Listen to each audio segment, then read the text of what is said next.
one time I had a case where the demon who was possessing him, he had actually seen Our Lady's interior life at the first instance of his creation. So if you actually look at what happens when angels are created, they call it the three instances. The first instance is that they're created, the whole hierarchy of angels, literally billions upon billions of angels are instantaneously created in a hierarchy. In that first instance, though, God also created them into a perfect act of knowing.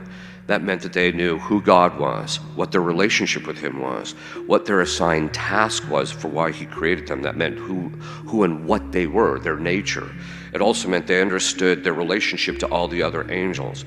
St. Thomas says that they even saw the temptation, or what would happen if Lucifer fell, who they would be under if they fell, but also the punishment if they fell, but then also the reward if they were to, what the reward would be if they were faithful.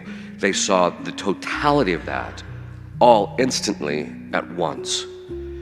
And then at that moment, St. Thomas says that because they saw that intellectually, there was a concomitant delight in the will in seeing how beautiful that was, that of God's plan.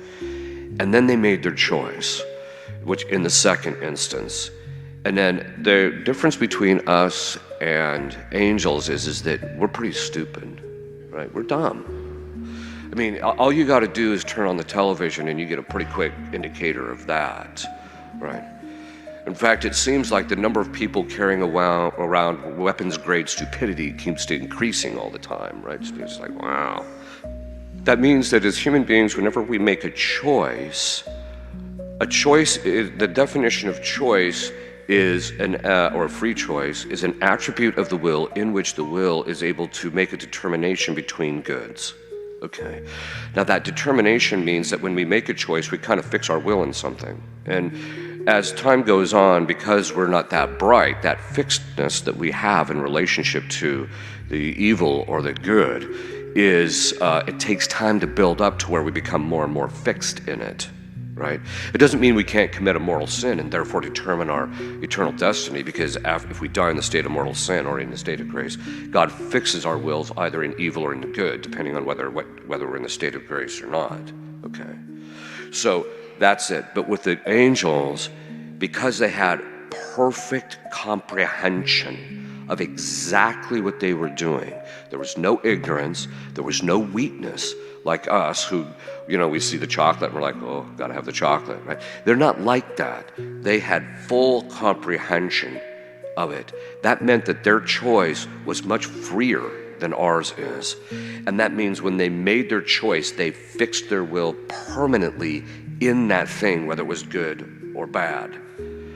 In fact, one time I was dragging this demon through the fact that he was created to have I said, so you were created to have the beatific vision, yeah, and you were created to do this magnificent task, yeah, and you were created to have this wonderful relationship with everybody in heaven, yeah. And I go through all these different things, and then you knew that if you chose against that you'd end up in hell, yeah, you'd never see God, yes, and that you would suffer for all eternity, yes, and you'd do it again, yes. They literally are fixed in that, okay. This is why you hear from time to time today, there has been the resurrection of a heresy that originally came from Origen, but it's called wait a minute, I gotta remember this word. Apokatastasis.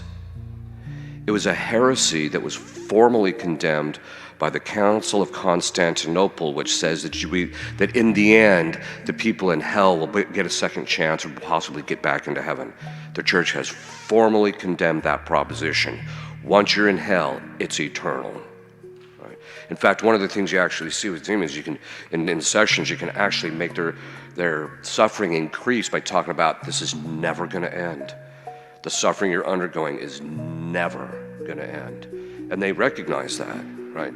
And it causes, just recognizing that it's eternal, it's never going to change, causes them more pain. So then they made their choice, and every single angel will tell you that their fundamental failure was sacrifice.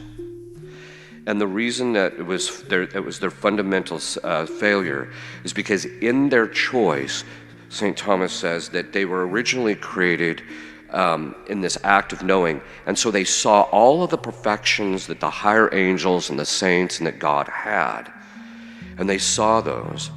And so their sacrifice was that there was one particular perfection that they had to be willing to forego in order to fulfill their task.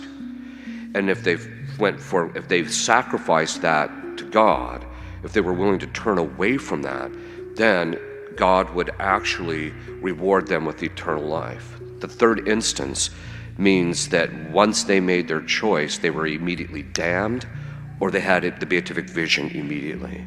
That's a pretty quick succession of things, right?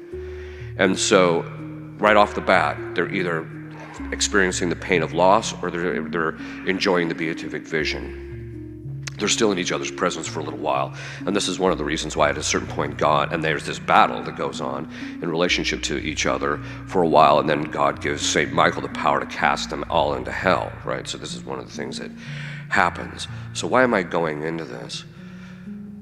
Well, first of all, if you look at, so I was dragging this demon through this process because he was given at his first instance, because part of his assigned task was to serve Our Lady, he actually got to see her interior life as she was going through the Passion. Okay, so this interior life, he said when he saw it, there was two different demons in this case. They both fell in relationship to the beauty of Our Lady.